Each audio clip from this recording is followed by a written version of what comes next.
미국 연방대법원이 트럼프 대통령이 세계 각국에 부과한 이른바 상호관세는 위법이라고 판결했습니다. 이에 트럼프 대통령은 곧바로 기존 관세를 대체하는 새로운 10% 관세에 서명하며 달라지는 건 없다고 강조했습니다. 소재영 기자입니다. 미국 대법원이 기존 상호관세의 위법 판결을 내리자 트럼프 행정부는 곧바로 또 다른 관세 카드를 꺼내들었습니다. 미국 백악관은 무역법 122조에 근거한 새로운 관세 부과를 시작한다는 내용의 포고문을 홈페이지에 올렸습니다. Today I will sign an order to impose a 10% global tariff under Section 122, over and above our normal tariffs already being charged. 새 관세 발효 시점은 미 동부 시간으로 24일 0시 1분, 우리 시간으로는 24일 오후 2시 1분부터 150일 동안 적용될 전망입니다. 다만 경제에 충격을 줄 수 있는 핵심 광물이나 승용차, 미국에서 생산하기 어려운 천연자원 등은 이번 새 관세 대상에서 제외됐습니다. 동시에 미국 무역대표부 USTR은 외국 정부에 부당하거나 불합리하고 차별적 행동 등에 맞서 관세를 부과할 권한을 부여한 무역법 301조에 근거해 새로운 조사에 착수하겠다고 밝혔습니다. 대법원이 위법이라고 판결한 상호관세를 다른 관세로 대체하기 위한 조치로 대부분의 주요 교역국을 대상으로 한다고 경고했는데 우리나라도 대상에 포함될 것으로 보입니다. 베센트 재무장관도 미국과 체결한 합의는 계속 유효하고 각국은 기존에 약속한 대미 투자와 시장 개방 조치를 이행해야 한다고 강조했습니다. 다만 트럼프 대통령은 기존 상호관세의 징수를 끝내는 행정명령에 서명해 국제 비상경제권한법에 근거해 부과된 관세들은 공식적으로 폐지됐습니다. 미국 내 전문가들에선 트럼프 행정부가 무역 합의에서 물러나는 국가들을 대상으로 보복을 통해 본보기를 삼을 수 있다는 관측도 나옵니다. 연합뉴스TV 소재형입니다. 핵심 정책인 상호관세 제동이 걸리면서 트럼프 대통령은 정치적 타격이 불가피할 것으로 보입니다. 11월 중간 선거에 빨간불이 켜진 건 물론이고 국제 무대에서의 입지도 좁아질 수 있다는 관측이 나옵니다. 정다혜 기자입니다. 상호관세는 국제사회 비난 속에도 트럼프 대통령이 밀어붙인 그야말로 트레이드마크 정책으로 꼽힙니다. 대선 당시 1호 공약으로 의회 승인 없이 속전속결 추진했지만 대법원 위법 판결로 트럼프 대통령의 노력은 무위로 돌아갔습니다. But now the court has given me the unquestioned right to ban all sorts of things from coming into our country, to destroy foreign countries, but not the right to charge a fee. How crazy is that? 11월 중간선거를 앞두고 정치적 부담도 커질 전망입니다. 고무줄 잣대와 거듭되는 유예와 번복에 관세 정책을 두고 미국 내 비판이 커진 상황에서 일방적 리더십에 대한 반감은 짙어질 걸로 보입니다. 관세 수입을 대규모 세액공제 등 배분 정책의 재원으로 활용해 유권자들 환심을 산다는 구상이었지만 이 역시 스텝이 꼬이게 됐습니다. 되레 기업들의 대규모 환급 소송이 잇따를 걸로 보이는데 환급 요구액만 220조 원 안팎에 이를 거란 전망이 나옵니다. 세계 경제를 뒤흔든 상호관세의 법적 토대가 허물어진 만큼 트럼프 대통령의 국제정치 무대에서의 입지도 좁아질 수 있다는 관측입니다. 당장 오는 3월 말 또는 4월 초로 예정된 미중 정상회담에서 이루어질 걸로 보이는 무역 담판에서 수세에 몰릴 가능성이 큽니다. 우리나라를 비롯해 상호관세 인하와 대규모 투자 패키지를 주고받은 국가들과의 후속 협상 역시 진통이 불가피해 보입니다. 연합뉴스TV 정다희입니다. 네, 미국 연방대법원이 도널드 트럼프 대통령이 미국의 무역 적자가 국가 비상사태라며 행정부의 권한을 확대해 세계 각국에 부과한 상호관세가 적법하지 않다는 판단을 내렸습니다. 1, 2심 판단을 유지한 건데요. 관련된 내용 이인철 참 좋은 경제연구소장과 전화 연결해 알아보겠습니다. 소장님 나와 계십니까? 네, 안녕하세요. 예, 안녕하십니까. 길게 여쭤보지 않겠습니다. 연방 대법원이 위법 판결 내렸습니다. 트럼프 행정부가 패소한 건데요. 지금 상황 좀 어떻게 보십니까? 그렇습니다. 일단 이 미 연방 대법원의 이제 상호관세에 대한 위법 판단을 내리면서 트럼프 행정부가 부과했던 상호관세는 사실상 이제 패소하게 됐습니다. 예. 트럼프 대통령은 이제 이 IEEPA 국제비상공제권한법을 근거로 지금 의회 승인 없이 전 세계 수입품에 대해서 이제 광범위하게 관세를 부과해 왔지만 그러나 이거는 이제 헌법이 부여한 의회의 권한을 이제 침해한 것이다라는 것이 이제 최종 연방 대법원의 판결입니다. 이로써 이제 1심, 2심의 이제 위법 판단이 이제 최종 확정됐다라고 보시면 되겠습니다. 예. 통생 정책도 이제 헌법과 법률의 테두리 안에서 행사돼야만 한다라는 이제 원칙을 재확인한 판결로 볼 수 있습니다. 그렇군요. 앞서 예측대로 미 연방 대법원의 대법관 인원 구성상 이 트럼프 행정부의 우호적인 결정을 내리지 않겠냐라는 분석도 있었지만 1, 2심의 위법 판단을 유지했습니다. 이번 판단의 결정적인 이유는 좀 뭐라고 보십니까? 맞습니다. 미국은 이제 상권 분립이 원칙적으로 지금 적용이 되는 나라입니다. 200년 역사에서 이제 부동의 이제 원칙을 훼손할 수 없는데 물론 뭐 1기 트럼프 행정부 당시에 구성했던 이제 보수 우위의 대법원 구성에도 불구하고 9명 중 6명이 보수 출신이죠. 그럼에도 불구하고 이제 위헌 판결이 난 가장 근본적인 이유는 미국의 상권 분립의 원칙 때문입니다. 예. 존 로버츠 대법원장은 판결문에서 대통령이 금액, 기간, 범위에 제한이 없는 권한을 일방적으로 행사할 법적 근거가 없다라고 좀 명시하고 있는데요. 앞서 제가 이제 국제비상공제권한법이라는 게 대통령에게 비상시 규제 권한은 주어졌지만 그러나 명시적인 관세 부과권까지는 부여한 것은 아니다라고 이제 판단을 한 겁니다. 예, 그렇군요. 앞서 로이터 통신도 보도했습니다만 이제 재판에서 패소할 경우에 환급금이 약 220조 원가량 달할 것이다라는 전망을 내놓았습니다. 자, 그런데 미국의 월별 순 관세 수입이 300억 달러 초반이라고 하는데 그렇다면 이제 지금까지 징수한 관세를 모두 토해내야 되는 겁니까? 어떻게 봐야 합니까? 맞습니다. 판결상으로는 그동안 징수했던 약 1,500억 달러, 약 한 220조 원 이상 수입업체들한테 이제 돌려줘야 하는 게 맞죠. 이는 이제 미국의 월세 관세 수입을 훌쩍 뛰어넘는 규모이고요. 트럼프 대통령은 이를 미국을 망하게 만드는 파괴적인 일이다라고 이제 강력하게 반발해 왔습니다. 예. 이론적으로는 이제 무효화된 관세를 모두 환급해야 될 의무가 생겼지만 그럼에도 불구하고 지금 이 납부해야 될 기업별로 피해와 이제 납부 내역을 좀 입증해야 하고요. 이게 자동 환급이 아니기 때문에 소급 범위와 적용 시점에 대한 추가적인 법적 다툼이 일어날 가능성도 큽니다. 예. 따라서 220조 원 전액이 단기간에 반환된다라고 보긴 좀 어렵고 특히 이 돈은 수입업체, 미국의 수입업체가 낸 돈이기 때문에 당연히 반환도 수입업체로 갑니다. 예. 그리고 그걸 다시 이제 각국의 이제 이 기업들과 글로벌 기업들과의 이제 협의를 통해서 분배해야 되기 때문에 아마 이제 상당 부분 장기 소송을 거칠 가능성도 높습니다. 예, 말씀해주신 부분을 조금 더 여쭤보겠습니다. 앞서 스콧 베선트 재무장관이 이제 재무부의 현금 보유액이 거의 7천억 달러가 넘기 때문에 만약에 이 환급 판결, 그러니까 패소를 하게 되더라도 돈이 한꺼번에 빠져나가는 것도 아니고 재무부가 돈이 모자랄 가능성도 없다고 말을 하기도 했고요. 조금 전에 이제 지적을 해주신 것처럼 실제 환급 자체를 이제 기업마다 관세 부담을 직접 입증해야 되는 이 절차가 있기 때문에 소송전이 좀 장기전으로 이어질 것이다라는 예측이 있었는데요. 관련된 내용 다시 한번 좀 짚어주실까요? 맞습니다. 트럼프 행정부가 이제 패소를 했죠. 패소를 했습니다만 그럼에도 불구하고 이제 이 정말로 이 무역법 이제 301조죠. 무역확장법 232조를 들어서 동원했던 아마 이제 이 플랜 B를 좀 동원할 가능성이 높은데 스콧 베센트 재무장관은 이제 호언장담했음에도 불구하고 실제 환급이 이어질 수 있느냐 이 부분에 대해서는 이제 상당히 좀 가시밭길을 예고하고 있습니다. 예. 기업들이 낸 관세가 이미 일반 재정과 섞여 있기 때문에 별도 고정 계정이 없습니다. 수입업체들이 개별적으로 피해 규모나 납부 사실을 좀 입증해야 되는데 정부가 이제 시간을 끄는 전략을 쓸 경우 실제 이제 환급까지는 수년이 걸리는 지리한 소송전이 이어질 가능성도 있습니다. 그렇군요.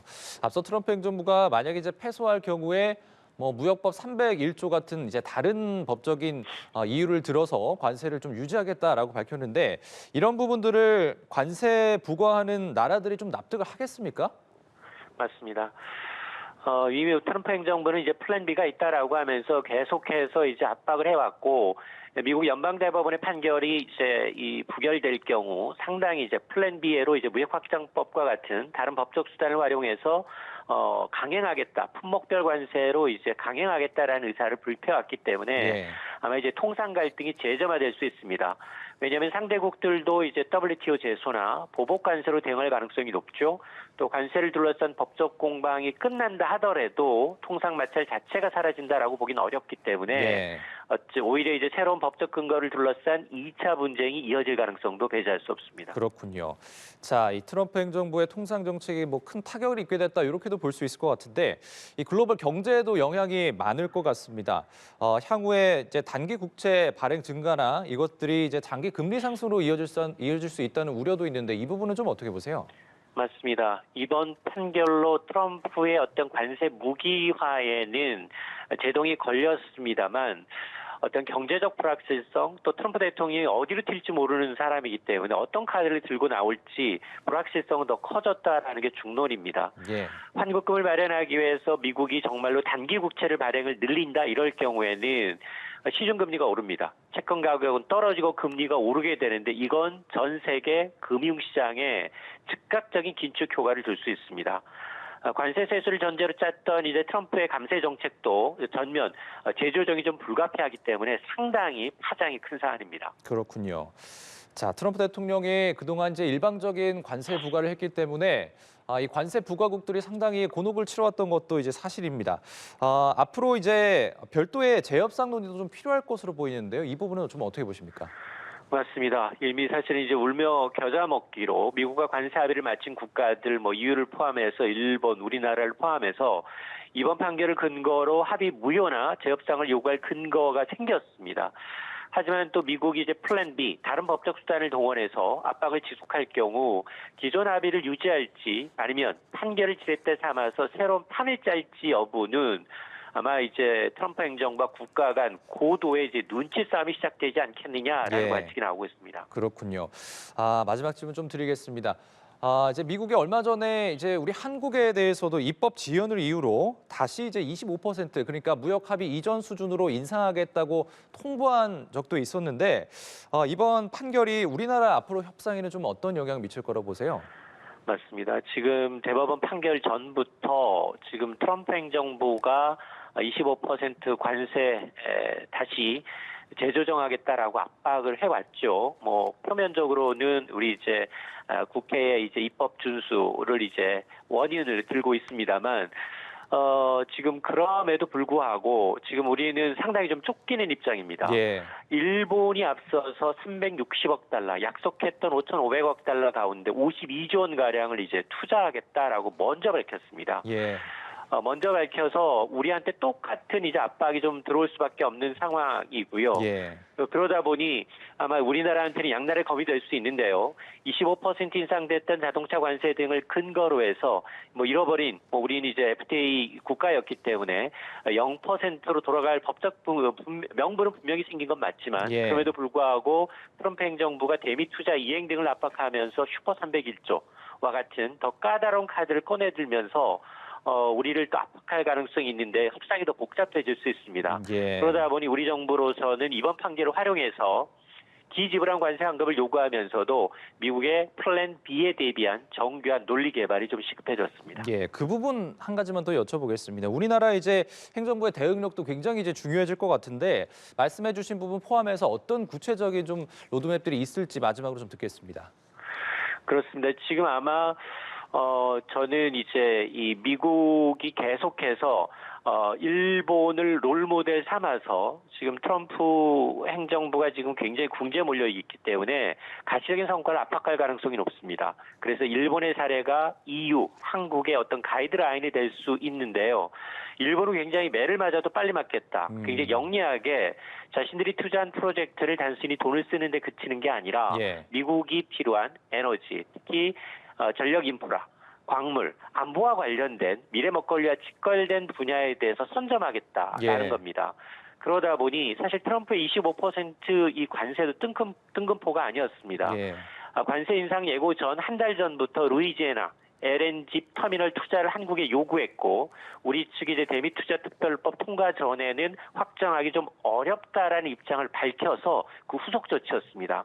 이런 걸 감안하게 되면 현재 실무진이 미국에 급파돼 있긴 합니다만 여야 대치로 인한 특별법 처리가 지연된다면 트럼프 대통령 언제라도 바로 아마 우리가 투자 로드맵을 조속히 제시하지 못한다면 25% 관세 부담이 현실화될 가능성도 배제할 수 없습니다. 예, 알겠습니다. 미국 연방대법원이 도널드 트럼프 대통령이 부과한 관세 협상에 대해서 위법하다는 판단을 내렸습니다. 관련 내용 이인철 참좋은경제연구소장과 이야기 나눠봤습니다. 소장님 고맙습니다. 네, 고맙습니다. 미국 민주당의 잠재적 대권주자로 거론되는 잠룡들은 관세 환급을 요구하고 나섰습니다. 게빈 뉴섬 캘리포니아 주지사는 관세는 불법적인 돈벌이에 불과했으며 물가를 올리고 노동자 가정을 고통스럽게 했다며 불법적으로 가져간 달러는 즉시 이자와 함께 환급돼야 한다고 촉구했습니다. 프리츠커 일리노이 주지사도 관세는 농민들에게 커다란 피해를 줬고 우리의 우방을 분노케 했으며 식료품 가격을 천정부지로 치솟게 했다고 트럼프 대통령을 압박했습니다. 네, 이렇게 트럼프 미국 대통령이 전 세계를 상대로 압박해왔던 상호관세 제동이 걸렸습니다. 이를 의식한 데 트럼프 대통령은 다른 나라들을 향해 경고부터 날렸는데요. 미국 경제를 둘러싼 불확실성은 한동안 이어질 걸로 보입니다. 최진경 기자입니다. 트럼프 미국 대통령은 그간 높은 관세를 물리면서 다른 나라들을 압박해왔습니다. 대법원의 위법 판결로 통상 분야 핵심 정책의 위기를 맞은 트럼프 대통령은 다른 나라들을 향해 경고부터 날렸습니다. Foreign countries that have been ripping us off for years are ecstatic. They're so happy. And they're dancing in the streets, but they won't be dancing for long. That I can assure you. 벤스 미국 부통령은 이번 판결이 미국의 산업과 공급망 회복력을 보호하는 걸 더 어렵게 만들 거라면서 무법 행위라고 쏘아붙였습니다. 트럼프 행정부가 대체 관세를 예고한 상황에서 본격적으로 가동되기 전까지 미국 경제를 둘러싼 불확실성은 당분간 불가피할 걸로 보입니다. 특히 관세 수입에 차질이 생기면 재정 적자 규모를 키워 국채 발행이 늘어날 수 있는 만큼 채권 금리에 미칠 영향이 커질 수 있다는 관측입니다. 금융계 일각에선 관세 철폐가 미국 재정에 대한 우려를 더하면서 장기 국채 금리가 오를 수 있다는 전망도 나옵니다. 기업들이 이번 판결 이후의 경제 흐름을 파악해 새 경영 전략을 짜는 동안 신규 투자 등을 망설일 가능성도 있습니다. 다만 당장의 관세 부담을 덜게 된 점이 기업들의 실적에 긍정적으로 작용해 주식시장에 훈풍을 불어넣을 거란 분석도 나옵니다. 뉴욕 증시 3대 지수는 일제히 오름세로 장을 마쳤습니다. 대법원의 결론이 나오면서 증권시장을 뒤덮던 불안감을 해소했다는 평가입니다. 연합뉴스TV 최진경입니다. 네, 트럼프 미국 대통령이 재집권한 지 1년여 만에 미국 공화당의 심장부라고 불리는 텍사스주 보궐선거에서 민주당 후보들이 당선됐습니다. 지난 대선 때까지만 해도 트럼프 대통령이 압승을 거뒀던 지역인데 레임덕의 신호탄이라는 평가가 나오고 있습니다. 워싱턴에서 정호윤 특파원입니다. 연방 하원 텍사스주 18선거구 보궐선거에서 민주당 후보 크리스천 메네피가 당선됐습니다. 연방하원 의석 한 석을 추가한 민주당은 공화당과의 의석 차를 4석으로 줄였습니다. The results here tonight are a mandate for me to work as hard as I can to oppose your agenda, to fight back against where you're taking this country, and to investigate your crimes. 더 큰 이변은 텍사스주 상원 9선거구 보궐선거에서 일어났습니다. 민주당 후보 테일러 로메트는 57%의 득표율을 기록하며 공화당 후보를 14%포인트 차로 꺾는 압승을 거뒀습니다. 이 지역은 지난 대선에서 트럼프 대통령이 17%포인트 차이로 이겼을 정도로 공화당의 안정적인 텃밭이었지만 불과 1년여 만에 지지 격차가 31%포인트나 뒤집힌 겁니다. I think the factor is that this isn't red versus blue. This is right versus wrong. So that's what I think this is about. 트럼프 대통령은 선거 막판까지 지지층 결집을 호소하며 공개적으로 공화당 후보를 지원했지만 텃밭에서조차 참패가 확정되자 자신과는 무관하다며 선긋기에 나섰습니다. No, I don't know anything about it. I didn't know. I mean, I know there's a race going there, and it's too bad. What can I say? I have nothing to do with it. 현지 언론들은 이번 선거 결과를 충격적이라고 대서특필하며 집권 2년 차를 시작한 트럼프 행정부에 큰 부담이 될 거라고 예측했습니다. 지난해에 이어 올해 첫 보궐선거까지 연이어 민주당에 무릎을 꿇으면서 트럼프 대통령과 공화당은 오는 11월 중간선거를 걱정해야 하는 처지에 놓였습니다. 워싱턴에서 연합뉴스TV 정호윤입니다.